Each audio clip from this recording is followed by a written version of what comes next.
No man, I'm not doing a song cover this time. This asshole doesn't deserve it. Okay, so apparently you guys think I'm an episode reviewer or, God forbid, an analyst now. Yeah, EQD puts me in their review posts, so it must be true, right? Oh God, yes, that gets me so many views. You keep doing that. You keep doing that.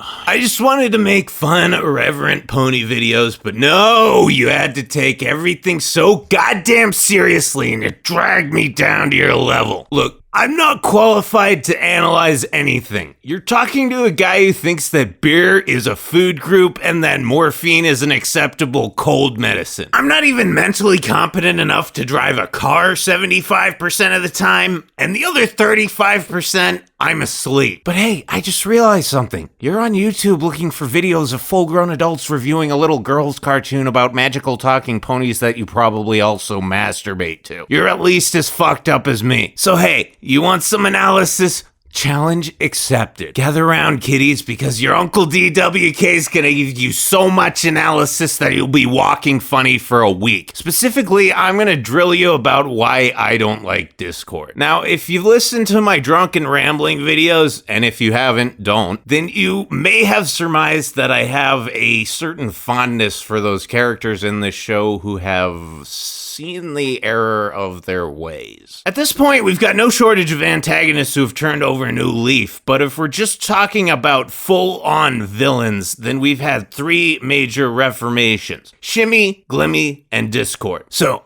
I am a massive fan of the Equestria Girls franchise, and there are a lot of reasons why, but if you asked me to pick one, I wouldn't hesitate for a second to point you towards Sunset Shimmer. Shimmy is unequivocally our best case scenario when talking about a reformed character. Now, I could ramble on forever about Sunset, and I already have, so I will make this as concise as possible. Not only does Shimmy admit that she's wrong at the end of EQG, over the course of the next two movies, she redeems herself. If helping to defeat the sirens at the end of Rainbow Rocks wasn't enough, Friendship Game sees our former flaming succubus transformed into a fucking friendship seraphim. She is more than just a convert to the magic of friendship, she has become a full-on master of it, and has taken on the task of guiding lost souls, like our dear Saitwai here, down the same path. Then there's Glimmy. She and Sunset are pretty similar, not in their goals or even their methods, but in their end results. They both fucked up really bad, hurt a lot of people, and ended up feeling awful about it. They're both actively working to atone for past actions, and the only real difference between these two is that Glims hasn't had her time yet. Whereas Sunset's had these big moments where her efforts towards good have blown anything bad she ever did completely out of the water, Glimmy hasn't quite hit her stride like that. She's definitely working for it, she's made some big steps, and I wouldn't be surprised if she got that badass moment in the season 6 finale. But right now, she's reformed and on her way to the big redemption. I think you can tell that these two get my metaphorical dick rock fucking hard, so why is it that when we get to Discord, our third major reformed villain, I just gotta roll my eyes and wait for the next episode? The answer is really easy. Discord is a fucking asshole. I won't in any way deny that he was fantastic as a legitimate bad guy, or that he was interesting back in Keep Calm and Flutter On when his relationship with Fluttershy was developing, and I know that John Delancey's voice gets all you ladies slick in your nether regions.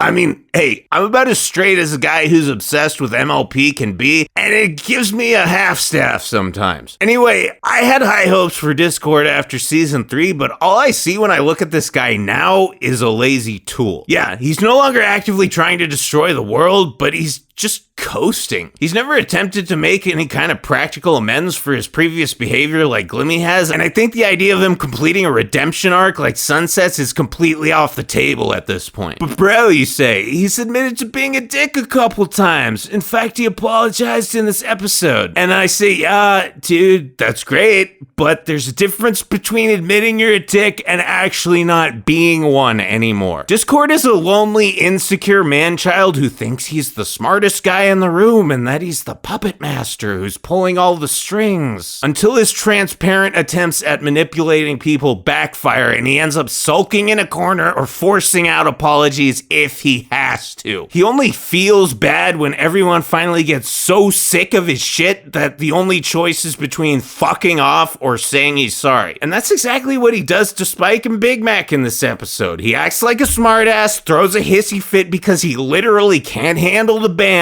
and then he gets all pouty when they kick him out. Now the guys end up having a good time in the end, but it's not because Discord's changed. It just so happens that being a histrionic, controlling narcissist who can't do anything without causing drama makes him the most god-tier GM ever. At the very best, he's found a situation where his shitty personality is actually useful. Anyway, the reason I don't pop a boner for Discord like I do for these two is that he doesn't evolve. Shimmy and Glimmy's story arcs aren't just about reformation, but redemption. They're making the effort to scrape their way up out of the respective holes they dug and prove themselves to be good people. The only thing Discord wants to prove is that he's cooler and smarter than everyone else, and he fails at it every time. That kind of character doesn't interest me in the slightest because I spent enough of my life being a douchebag and I have no desire to watch someone else do it. I have no inherent problem with Discord, I just don't see him making any effort to be a nice guy, and like everyone else, I'm getting sick of his shit. I promise you that as soon as he takes a legitimate stab at self-improvement, I'll be sucking his dick just as hard as Sunset and Starlights. So there, I made an analytical video, and as you know, having just watched it, it was shit. It's not gonna happen again. We will return to our regularly scheduled nonsense next week, and if you don't like it, you can shim